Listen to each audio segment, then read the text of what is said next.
course we will look into it. Yes, I'm aware that it's an election year.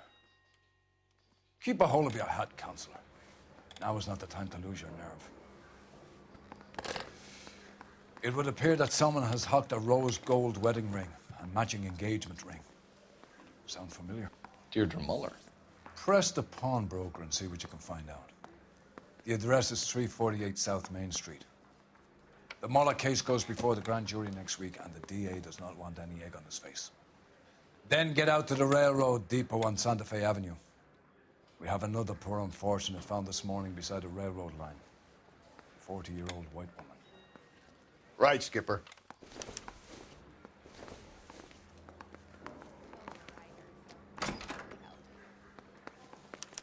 Another body, and Deirdre Muller's ring. The Emperor may soon have to come to terms with the fact that he's wearing no clothes. What exactly did you get that book of riddles shoved up your ass, Phelps? Is that what your old man paid college tuition for? Cole's right. The DA, the captain, may soon have to come to terms that the men that they're putting on trial for these murders are not the murderer at all. You've got to admit, this is looking odd. Anyone could pawn a ring. But if you take it along with all of the other indicators... Cole, Hugo Moeller was identified by the school's groundkeeper. He's our guy. Witnesses have fingered the wrong guy before. He ran, for God's sakes. And he always maintained he was set up. I think the game has glitched, but we picked Eli Rooney as the murderer for the Mueller case.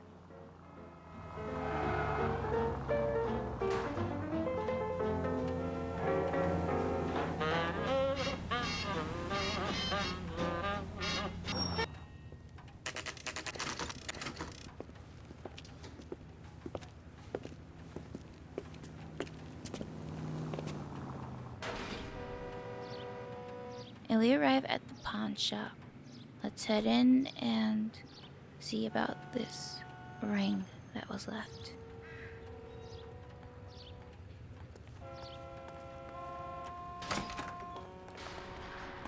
How can I help you boys? Detectives Phelps and Galloway, LAPD. You have a rose gold wedding and engagement ring? David Bremner. Am I gonna get something for this pledge? Gave that bum money, now you guys are gonna leave me short. How much did you give him? $50? Try another number. 20? Try 10. Feel lucky you're getting it. I have the rings right here.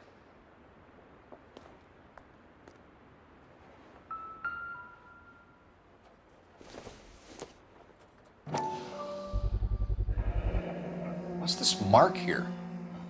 Maker's mark. Usually traceable. That one came from Hartfield's Jewelry down on Broadway. Thanks for the tip. If you remember from our first LA Noire video that Edgar Kalu owned Hartfield Jewelries. So it's a little callback there.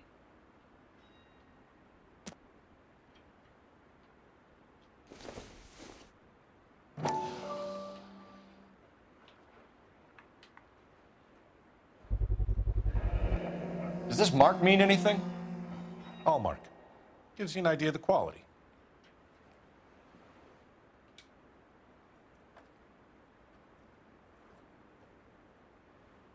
What have you got on the guy who brought these in?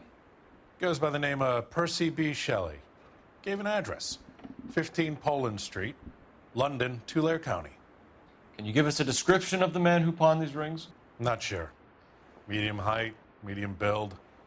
Dark hair, I think. Sorry. He just had one of those forgettable faces. We'll be in touch, Mr. Bremner. Now let's head to the crime scene. We have a problem. We could have the local troopers check out the Tulare County address. The address is bogus. Perp is having fun with us. The guy who's been sending the Dahlia letters is also the guy who pawned these rings. How do you figure that one? Percy Bysshe Shelley wrote the poem that came with the Dahlia letter. If the Dahlia letters are genuine, then the man who killed Elizabeth Short may have also killed Deirdre Muller. And how do we prove that, Phelps? Skipper ain't gonna like this one bit. We're gonna have to rely on this guy tripping up on his own vanity.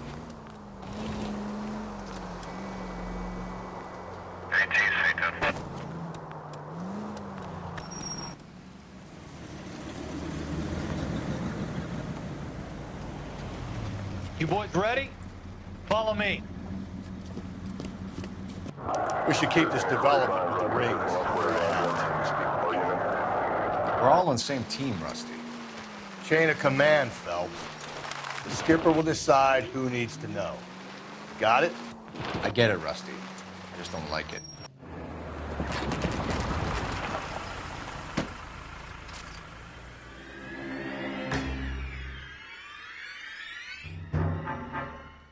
Hard, isn't it? Yeah. I look after all the rail depots. What have you got? The Negro, Nelson Gaines, called it in. I came down here to make sure him and the other guy, Jameson, stuck around. Jameson found the body? Something like that. Guy makes me sick. We'll talk to the coroner. Keep an eye on both of them. Before we talk to any witness, let's examine the body. What have we got here? White female, approximately 40 years of age, lipstick smudges on the face, but no writing, at least nothing legible. A blunt force trauma to the temple, nose, and eye regions. Ligature marks point to the probable cause of death being strangulation. Any idea of the time of death? From her temperature, after midnight would be my guess.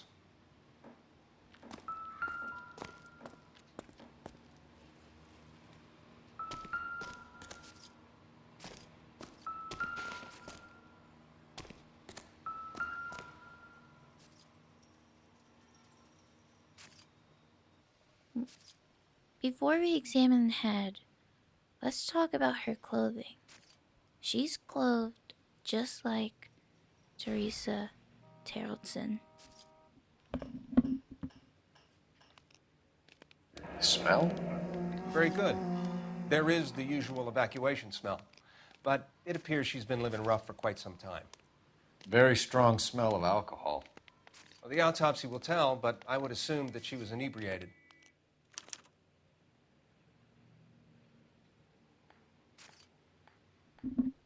Let's check her right hand.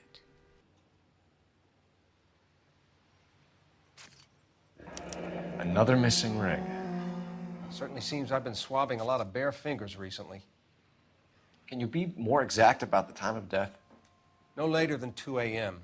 The state the body was in, a 1 or 2 hour window is the best I can do.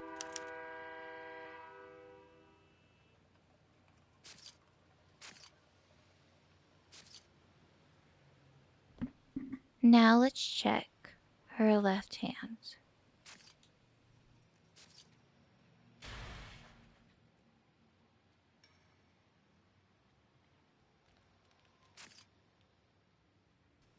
And there's nothing.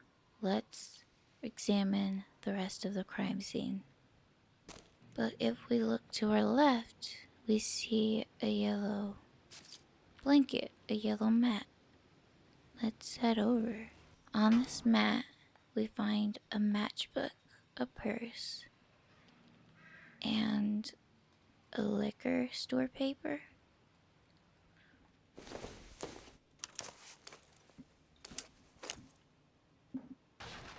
Let's open the purse first.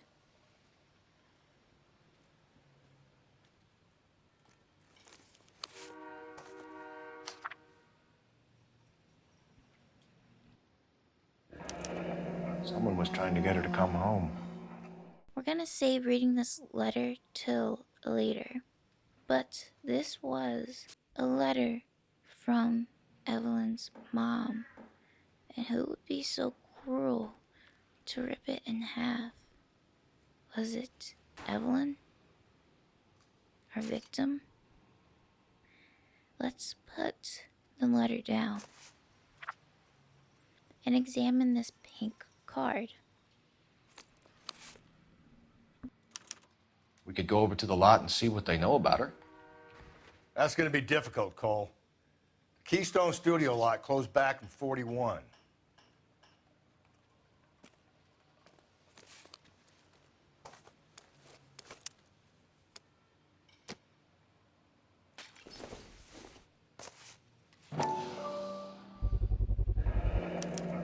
Maybe someone at Mensch's will remember her.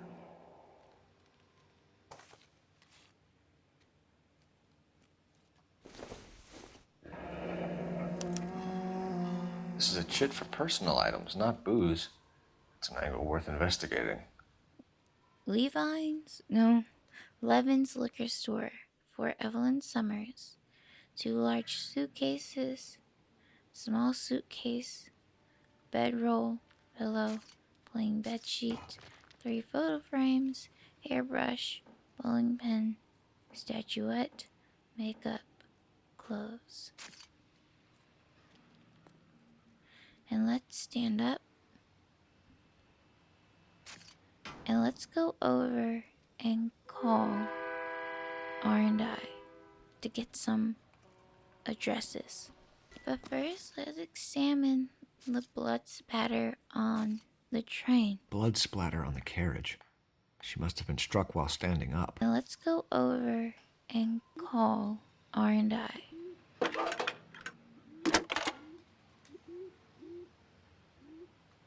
Phelps, badge 1247.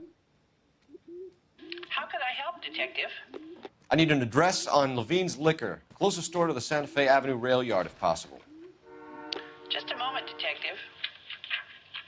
Closest store would be the one at 939 South Hope Street. Thank you.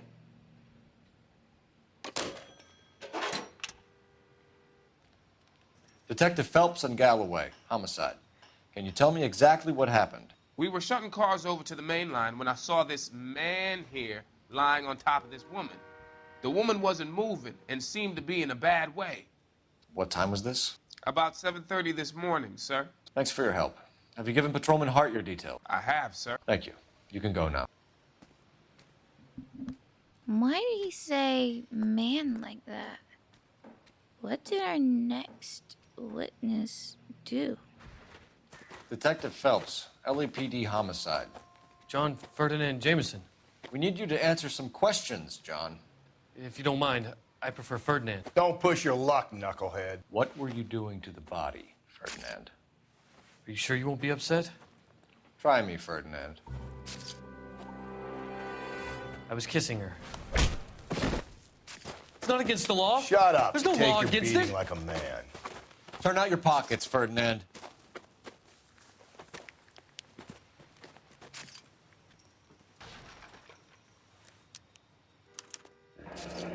Classic Carmine.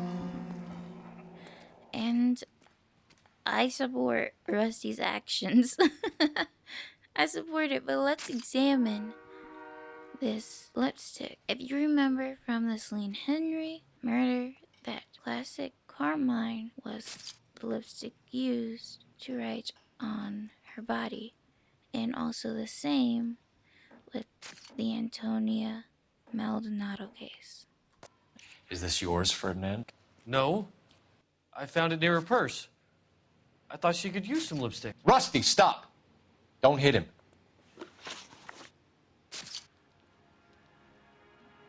Let's ask him why, when he sees a dead body and potentially her stuff near her on a mat, why would he pick up anything on the mat instead of calling the police? You went through her purse? It wasn't like she needed it. I took a look. And this is just disgusting. But the creep is looking us in the eye, and even though his posture is bone straight, and he's blinking a lot, he's giving us no reason to doubt his story.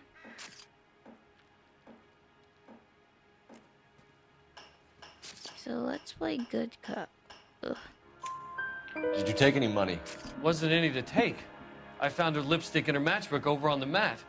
Not much else. Now let's ask John how he discovered Evelyn. You found the body? Yes, I did. I work here. I was coming off shift and headed home. Now, John. That delivery was shaky, and he's looking everywhere else but Cole. His eyebrow is up. He's trying to seem relaxed, but again, his posture is bone straight, and it's not bone straight to tell us he's telling the truth. He's shifting from side to side. And he's like sneering a little bit. So we don't have the evidence to accuse him. So let's play bad cop. Why didn't you report the body, Jameson? Do you know how this is going to look to a jury? A jury? What gives? I could tell that she was dead. I came through here about midnight last night. She wasn't here then. Let me belt him again. You're under arrest, Jameson. We'll see how this plays out. Until then, you can think a little on how you'd like to be treated if you were found dead. I'm telling you, it's not illegal. Me and some friends of mine... Clyde, you get this sack of shit into a cell. I'll deal with him later. Sure, Rusty. Ew. So she wasn't here around 12. Mal said he could only give us a 2-hour window. So where was she? Let's head to Levin's liquor store.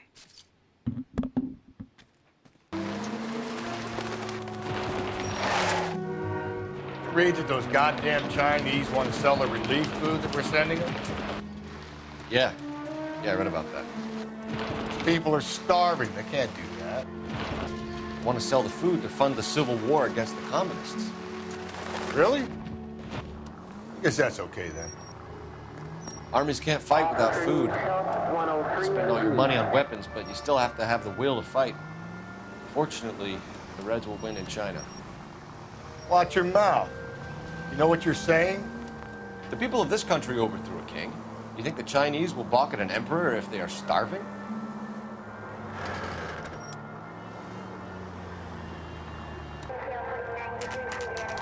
We arrive at the liquor store.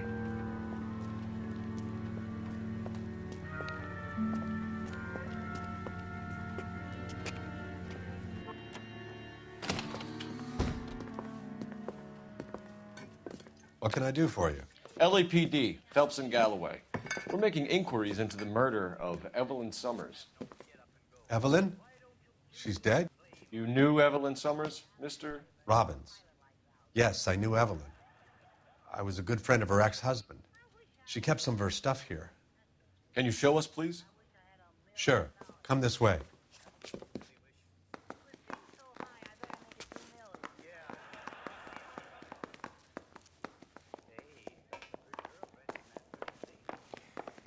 You got some fine stock here, Mr. Robbins.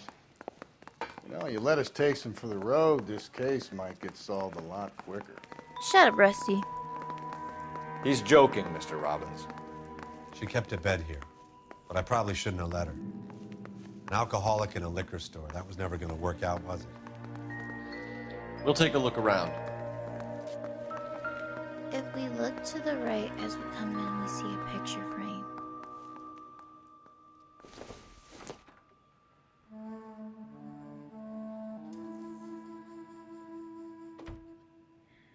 That must be of young Miss Summers with her mother. And then if we turn left, we see another picture frame. And a book next to it. So let's pick up the frame first. She wasn't always such a loner.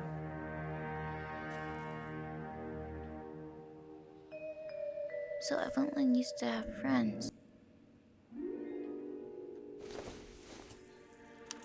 Evelyn was reading Aristotle? Evelyn wasn't stupid. The only stupid thing about her was her need to drink. And she was borrowing books from Grosvenor McCaffrey. We'll just have to find out more about this Grosvenor McAfee. I'm guessing Evelyn hadn't held down a job for quite some time before she was killed. Let's put it down and look to our right.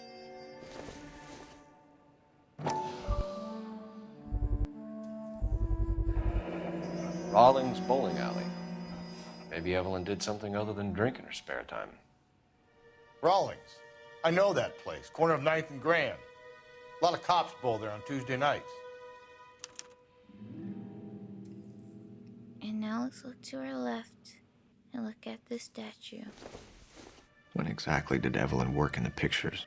A few years ago. She worked in legal copyrights for music. Let's put it down and stand up. That is it for investigating Evelyn's room. This woman was living rough, with clothes strewn about, a broken mirror, her hairbrush, and toiletries on a chair, and a light without a lampshade on a crate that acted as her nightstand. And everything that she accounted for is here. Her suitcases, her statuette, her bowling pin.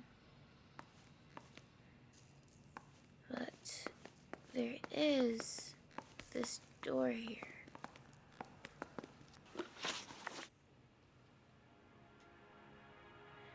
Let's ask Mr. Robbins some questions. Like, when is the last time he saw Evelyn? We're trying to account for Evelyn's movements yesterday. She came by in the morning. A social visit? To pick up some of her things? She had a couple of bucks and bought a quart of rye. He's looking us straight in the eye. His eyes is squinted, but he just found out that Evelyn, Mrs. Summers, was murdered, and he seemed to have cared for her. He's gulping, but and shifting from foot to foot,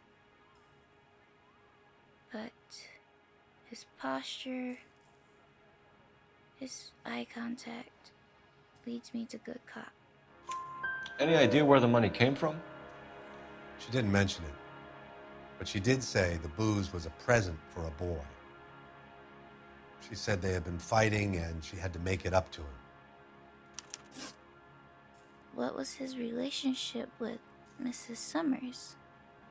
Were you and Evelyn close, Mr. Robbins? Many people will be sad she's gone. I'll be one of the few.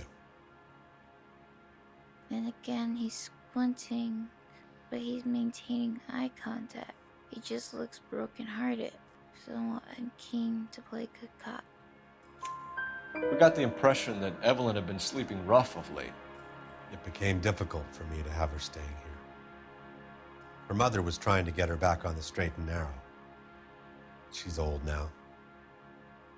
And to be honest, you have to have a good reason to want to get back on.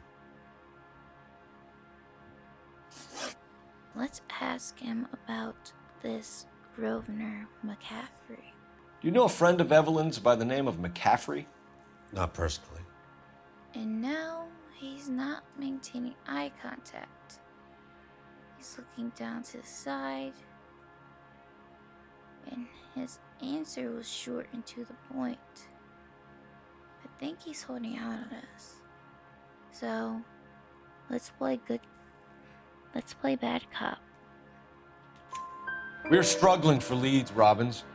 Did she know McCaffrey? She idolized him.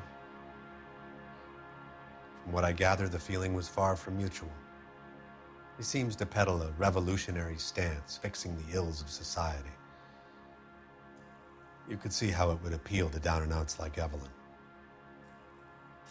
Thanks for your help, Mr. Robbins. No problem. Hey, I'd like to make arrangements for the funeral. You think I could get in touch with Evelyn's mother? Put in a call to the watch commander at Central Station, Mr. Robbins. He'll be trying to reach the next of kin. Thanks. Get the guy, huh? Evelyn never hurt anybody.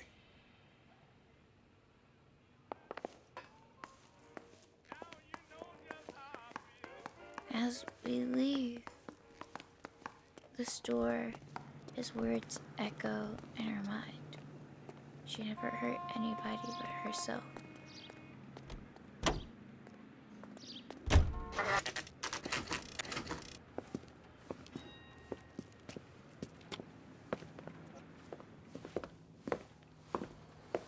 Drink, fellas. Phelps, Galloway, homicide. We need to ask you some questions concerning Evelyn Summers. I'm Walter Mensch. Evelyn Summers, what is it now? You knew Evelyn? As well as I wanted to know Evelyn. She's a pain in the ass, always coming in here, cadging drinks, never had any money. She was in just a couple of nights ago. Did she ever tell you where she was staying? I don't know. I think she was living rough. She had that kind of stunk about her. Who did she drink with? A bunch of these guys. Ask around. We can ask this guy over here. You a friend of Evelyn Summers? Who's asking? Very cute. You know who's asking. I know my rights. You don't have any. Answer the question. Evelyn mooches for drinks. I don't have any time for that. Was that so hard? Keep writing me, copper. And he does not seem to like the police. Let's hope this guy over here is more nice. What's your name? Grosvenor McCaffrey. Mind if I ask you some questions, Mr. McCaffrey? I'm just a starving writer, detective. What do you want to ask about? Evelyn Summers, and why she was found beaten and strangled in the rail depot on Santa Fe. Okay. I see your point. How well did you know her? I can't say that I knew her. It was more like I was aware of her. Okay. If he was if he was real and during this time, he would definitely consider himself an alpha male. But let's ask him about his potential criminal history. Do you have a criminal record, Mr. McCaffrey? Nothing serious. I've had a few skirmishes. I don't believe that at all, Buster. And plus, he's gulping, he's looking away, his eyebrows are up. He's trying to seem relaxed, but the man seems nervous. So we're gonna play bad cop. Do you want to save me some time, or do you want me to look up your file? Industrial disputes, strikes, workers' rights, that kind of thing. A regular fifth columnist. Nice to meet you, comrade. And do we believe that? Would that make someone nervous to tell the cops that they were part of strikes? He seemed pretty cocky when talking about it. But let's ask him more about this relationship with Evelyn Summers. You say you barely knew Evelyn? Yes, that is correct. And again, he's not making eye contact. He's leaning forward and he's trying to appear calm once more. But we know that they didn't barely know each other. She had a book that was owned by him. So let's accuse. You're lying, McCaffrey. You looked down your nose at Evelyn, but you knew her, and you have some idea of what happened. I hope you're holding aces. I'm telling you again, I barely knew the woman.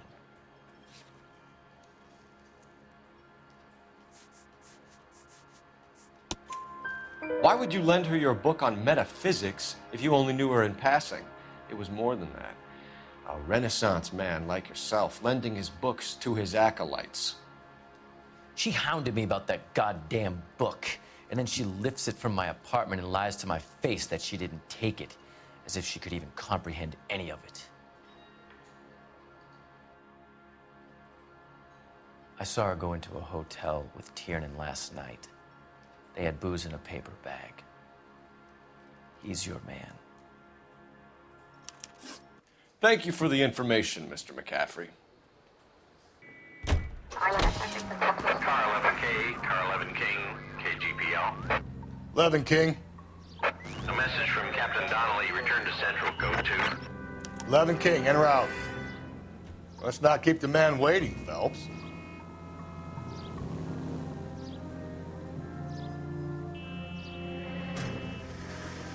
We're not gonna head to the police station first. We're gonna head to the bowling alley.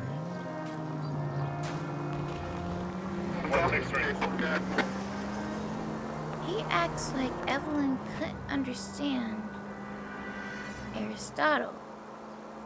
But we know that she was illegal. But we know she worked in legal, which takes quite some brains because we do need some background in law.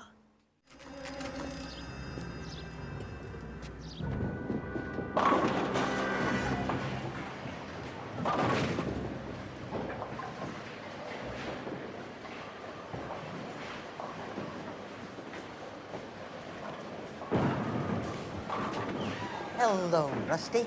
2 on your usual lane? I'm Detective Phelps. Homicide. You must be new. What's your shoe size? We're conducting an investigation, ma'am. Do you know the name Evelyn Summers? Sounds like I should. Oh, maybe it could be Jimmy's friend. Jimmy? James Tiernan. He's a pin setter. One day he introduced me to a lady after work. It stuck in my mind because she was much older, too old for him. Where can we find Jimmy Flores? He'll be hopping around the lanes toward the back. Thanks, ma'am. Let's go get him. And there he is. He's off running, and I'm getting stuck. Tiernan! LAPD!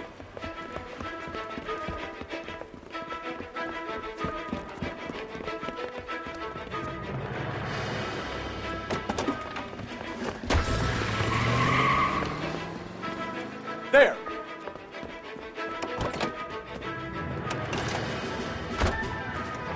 What are you waiting for? Get after him! We might go faster if we weren't carrying the extra weight.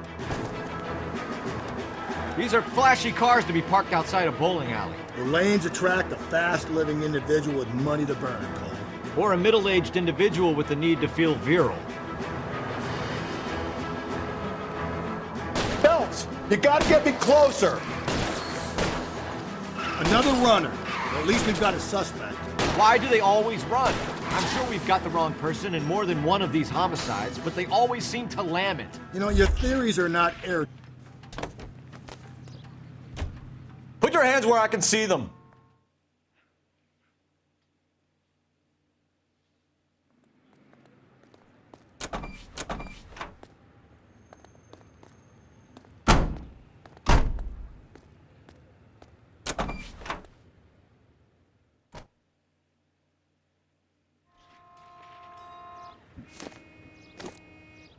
Now let's head to Central in this fancy car.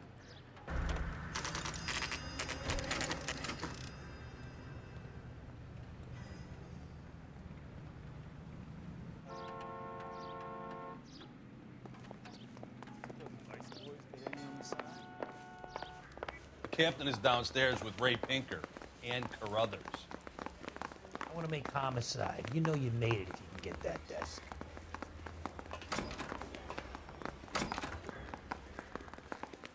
I think his name is Phelps. He brought in that case. And we head down the stairs to talk to Carruthers and the captain. What's this about, Captain? Ray and Mal have some concerns over the Henry and Muller cases, which I don't want aired outside of this room. The evidence is solid, Captain. I agree, Rusty. It's just that corpses keep piling up. Copycats. I've been banging the same drum. But the notes and the lipstick messages. Evelyn Summers, Cartel Classic Carmine. Each woman, same brand, same color. Teresa Terrelson didn't have a lipstick message. Technically, you're right, Rusty. She didn't have any lipstick, but she did have a message. We found it beneath her dress, scraped with a sharp stick. What did it say? You sure you want to know? Ray? As far as we can be sure, it said, "Cunt BD." That's one way of looking at it. Looking at what? Cunt is all about access, Phelps. You're married, so yours is mortgaged. Some of us like to pay by installments. This guy doesn't like to pay at all. Why are you so angry, Mal? Because I just had to fire one of my assistants. He was a friend of Jameson's. God knows what he might have been up to. Captain, we have good leads in the Summers case, but it's up to you to decide how we proceed. Keep this under your hat for now. And to follow up on Evelyn Summers, I want daily reports.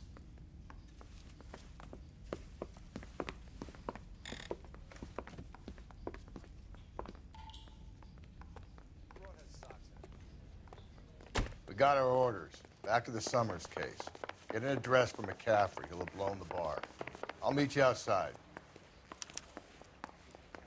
Let's talk to R&I and get this address, and then head out and drive to the apartment. I say we bust in there and find it. Drive to the residence. Operator, give me dispatch. Putting you through now. Phelps, 1247. How could I help, Detective? I need an address for a Grosvenor McCaffrey. Grosvenor McCaffrey. Apartment 6, 126 Yale Street, between Ord and Alpine. Thanks.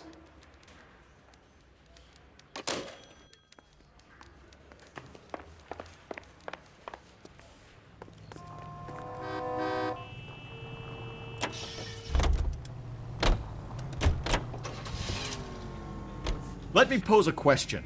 Depends. What you got to do with? Morals. Would it bother you to put the wrong person away? Depends. On what? On whether anyone except the poor son of a bitch in the slammer ever found out.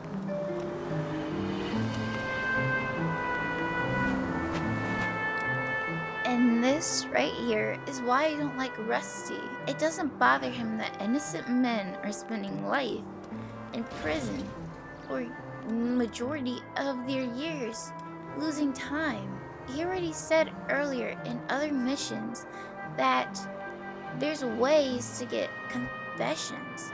So it's very possible that Rusty has put more than one innocent man away by using brutal tactics to get confessions. And we arrive at the McCaffrey residence.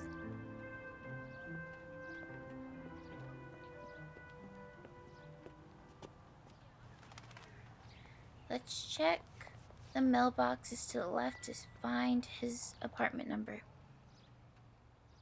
McCaffrey is in apartment 6.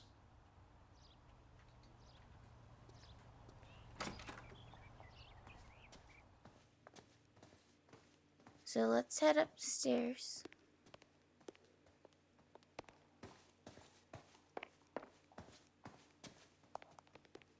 And 6 is this way.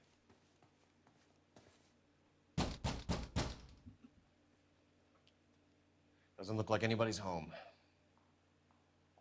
Terrible shame. Means there's nobody to let us in. You want to do the honors, Phelps?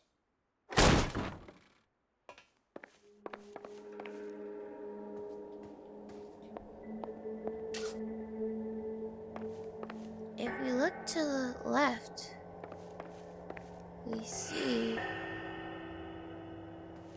a bloody shirt and a tire iron.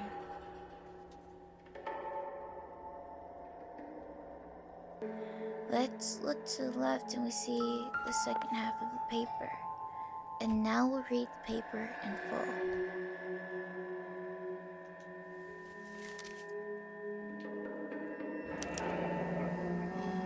Torn from the letter we found beside the body.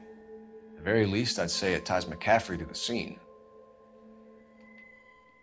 212 St. David Street, 11 Bridgeport, Connecticut. Dear Evelyn, I hope that this letter finds you in a better way than when we last parted.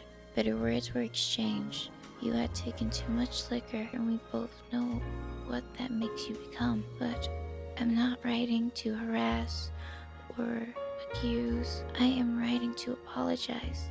I was heartbroken seeing what had become of my little girl and what she is doing to herself. You are destroying your body and your soul with liquor, Evelyn, and it's harder for me to watch than you can imagine. But only God Almighty above us has the right to judge, and so I beg your forgiveness.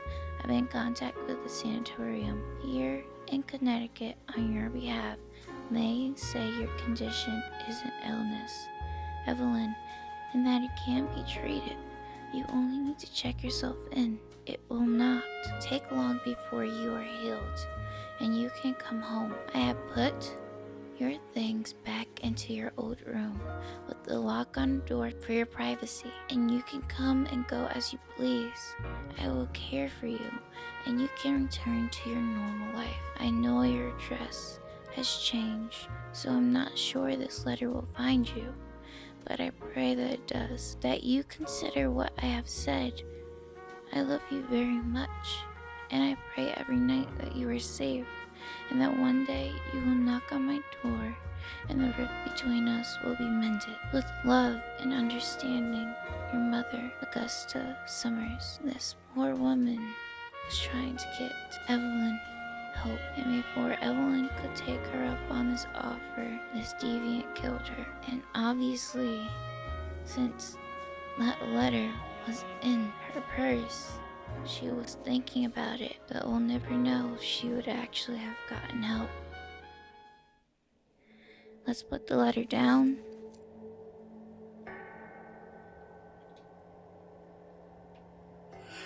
And check this book. Don't think this is anything. Let's back away, and now let's check the floor.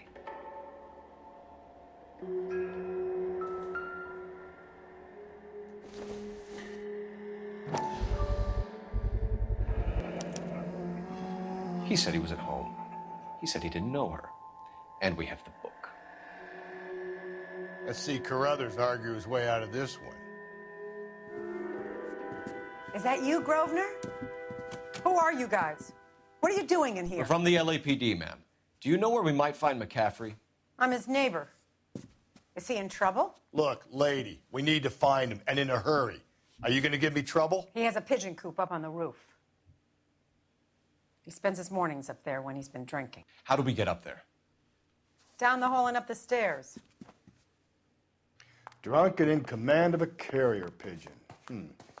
Surely we can write him up for that. A citation, at least. Let's run up these The cop stairs. who solved the big case and got promoted? Yes, I am. But is there any other stairs? Nope. Oh, here we go. Let's head up to the roof and confront McCaffrey.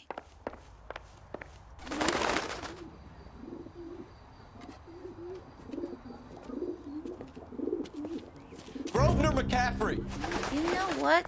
Running on a hangover, McCaffrey? Sit down and we'll talk. I'll go get our wheels. Like, I'm just saying, why do you have to stand so far back when you're about to arrest somebody or question them?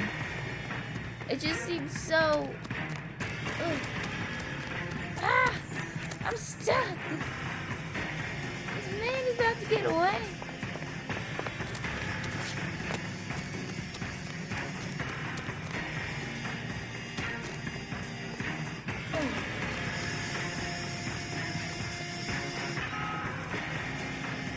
There he is. See him? You a runner, McCaffrey? Stay and fight the good fight.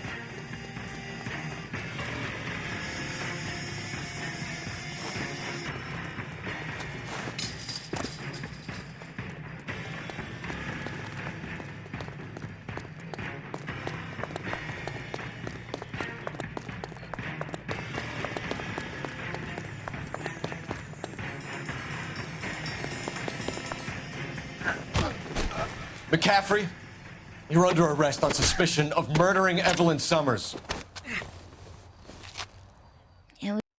We need to get downtown and wrap this thing up. It's got to be McCaffrey. Unless Tiernan set him up. You don't think that asshole Jameson could have done it, do you? Whoever did it. At least it wasn't that Dahlia fuck. How do you know that McCaffrey didn't do the Dahlia? We have a list of over 200 suspects. His name was never on it. If you think the list is exhaustive, Rusty, who am I to argue? Listen, let's just work the case at hand, shall we?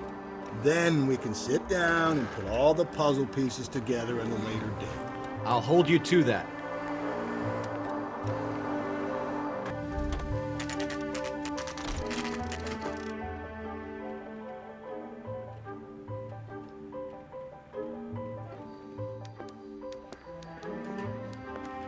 You sure you can make it stick with one of these suspects, gentlemen?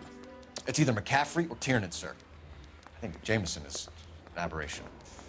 All right. I'll deal with that degraded lunatic myself. He's got some fearful retribution coming. Tiernan isn't one, McCaffrey isn't two. I want a confession from one of them. Don't fail me, young fellas. So let's head over to interview 1 and interrogate Tiernan. Why did you run, Tiernan? I was the last one to see Evelyn that night. I knew you would think it was me. Let's ask him about his relationship with Mrs. Summers. Can you describe your relationship with Evelyn? I barely knew Evelyn.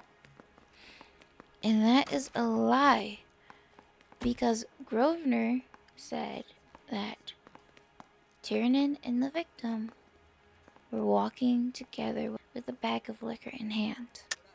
Keep lying to me and I'll have you charged and in front of a grand jury before your feet touch the ground. How can you possibly prove Evelyn and I were more than friends? McCaffrey gave you up, Tiernan. He says he saw you go into your hotel with Evelyn.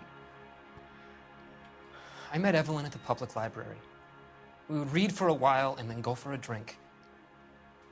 Last night, we went back to my hotel room and had some more to drink. Hello. I must have passed out. I woke up and she was gone. What time was this? Around midnight, maybe later. And there's no one who can confirm this?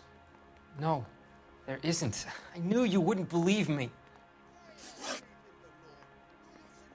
Let's ask him about Grosvenor McCaffrey's book that was in Evelyn's apartment. Aristotle's Metaphysics, the book that belonged to McCaffrey. McCaffrey saw her looking at it once and laughed in her face. And you're saying Evelyn stole it? She wanted something of his. He's looking us straight in the eye, but the way he delivered that last sentence, he's holding something out on us. It was too quick, too short to the point. There's more about this story that he knows, but he's not telling us. So, bad cop it is. We either hang this on you or McCaffrey. You better give us something. Well, McCaffrey's been in trouble with the law before. I mean, he always makes out it was some kind of labor dispute, but, you know, I'm not so sure. And now let's ask him for an alibi. You and Evelyn were drinking together last night, and she had no other place to stay. I don't know what happened last night.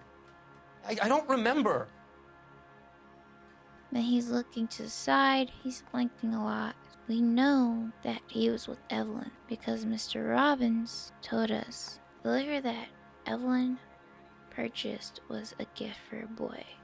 And we know that boy is Tiernan from McCaffrey's testimony. Let's accuse him. You're lying, Tiernan. You'd been fighting with her. You fought and... I'm not lying! She got up and left, that was it! She left, but she came back. She bought you a quart of whiskey to make it up to you. She told the liquor store owner. You're in deep trouble, buddy. She said she loved me. She wanted to care for me. But she would never stop talking about McCaffrey. McCaffrey was a writer, and McCaffrey was a hero. McCaffrey cared for the little guy. Did you kill her, Tiernan? I might as well have. I kicked her out. She had nowhere to go. Do you own a car, Tiernan? No, I don't. Have access to a lug wrench? We use a lot of them to clear jams in the pin setting machines. Coroner's report says that Evelyn was killed with a wrench. I think you did it and then planted the evidence at McCaffrey's apartment for us to find. We went to his apartment. McCaffrey was up on the roof. Evelyn stole the book. McCaffrey went crazy when he found out. He said he would put her out of her misery. He can be very cruel. Evelyn was missing a ring from her right hand. That's strange. She always wore it. A big black circular disc with a white E in the middle. It was made from an old typewriter key, a present from the prop department at her old movie studio. We're going to talk to McCaffrey. You need to think about what you've told us, Tiernan. You're not in the clear. I didn't want to arrest the kid, so I gave him a dusting he wouldn't forget.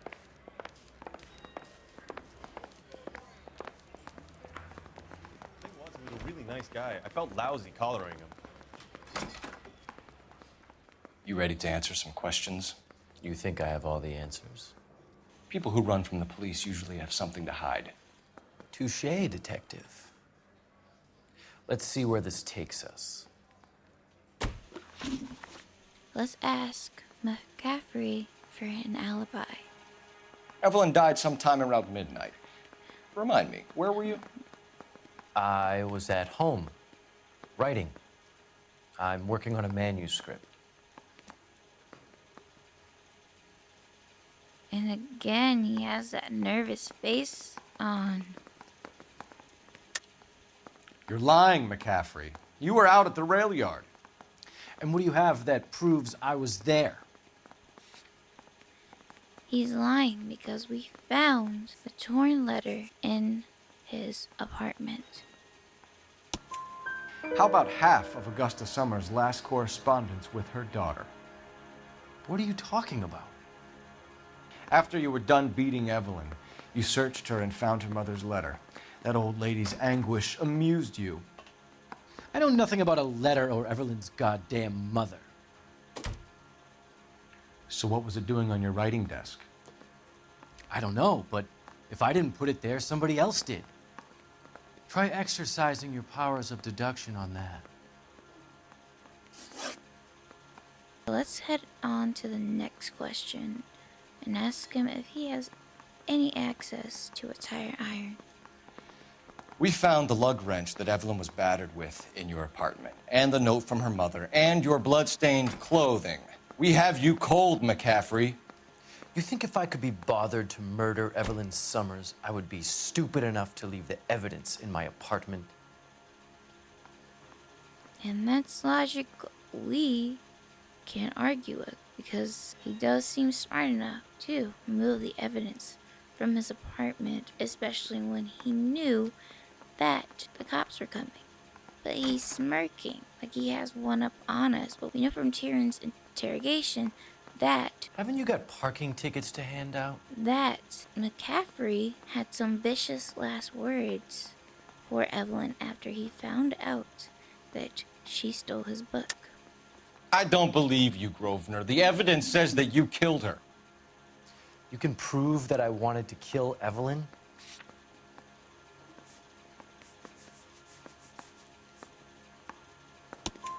Tiernan is prepared to testify that you threatened Evelyn's life in his presence. Self-preservation. That's understandable. Okay, I'll level with you. Tiernan killed Evelyn. He came to me for help. I listened to him, and he explained why he did it. Tiernan went to you for help. You expect me to buy that? That's how it went down. I told him he made a terrible mistake, but he would be throwing his life away if he went to the cops. I took his things and told him I would dispose of them. But you didn't. Speak to Tiernan. He'll give it up.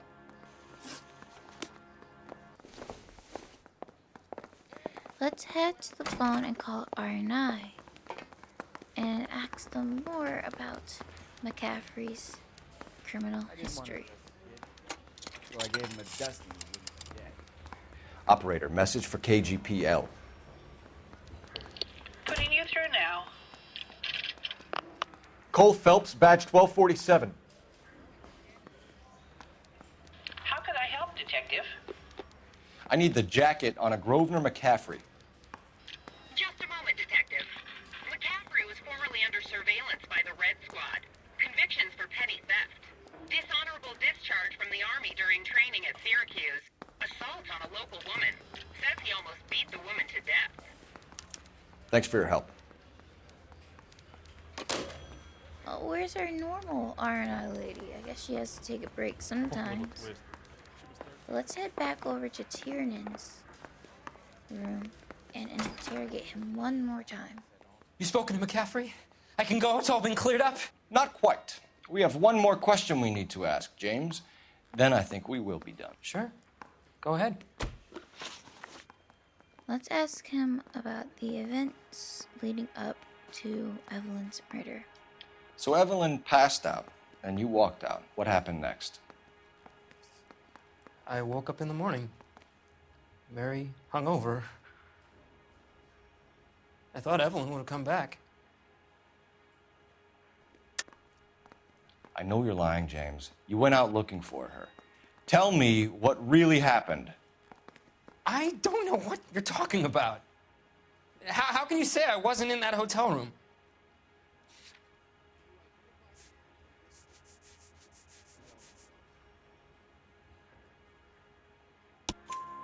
You wound up at McCaffrey's. You were still incredibly drunk. You passed out on his floor. It's time to tell me what really happened. McCaffrey woke me up the next morning, and he showed me the lug wrench and the letter and the box. And he said I came in with him last night.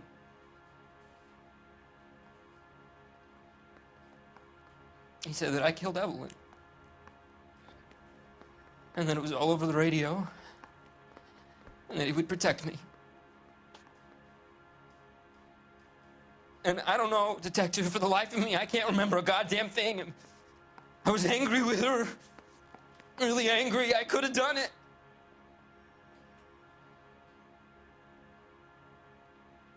Was it me?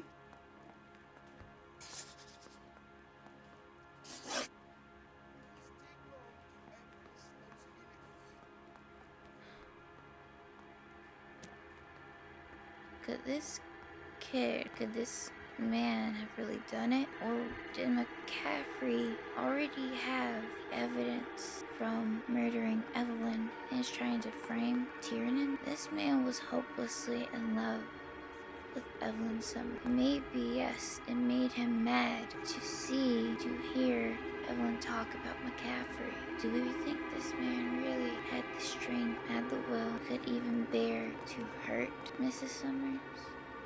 I don't think so. Wait here.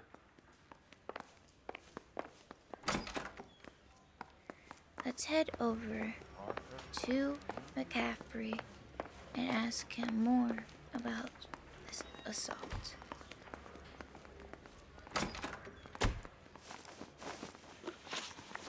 You were in the war? Yes, I was. Seeing the things that I saw, it changes a man. I came back here determined to change things. All I wanted was a pen and an opportunity to speak out. You told us before that you had only minor run-ins with the police. You didn't mention petty theft. I've never been in trouble for violence. That's the salient point here, isn't it?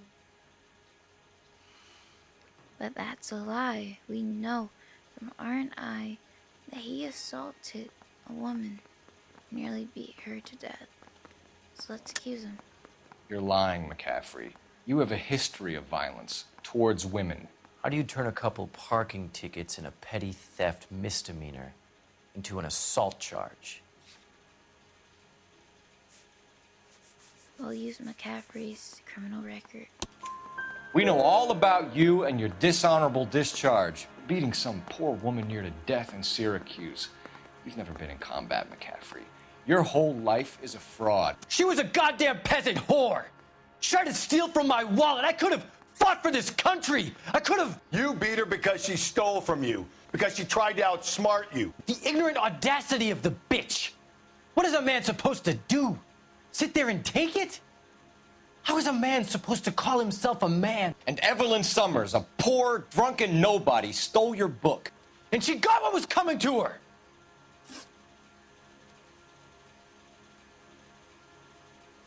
And we're gonna charge him. Grosvenor McCaffrey, I'm charging you with the murder of Evelyn Summers. She was a sad lady who never hurt anyone except herself. I hope God finds a way to forgive you. Congratulations, boys, you bagged the fine catch. Another red to boot. Grand. Now, I want you to put this business about a repeat offender out of your mind.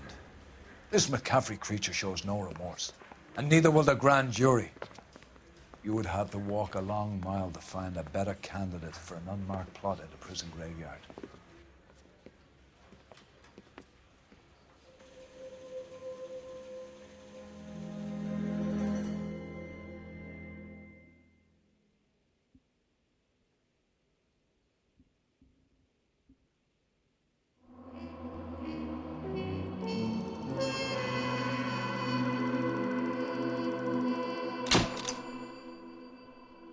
The case notes read, Grosvenor McCaffrey can write a tell-all memoir from his cell on death row.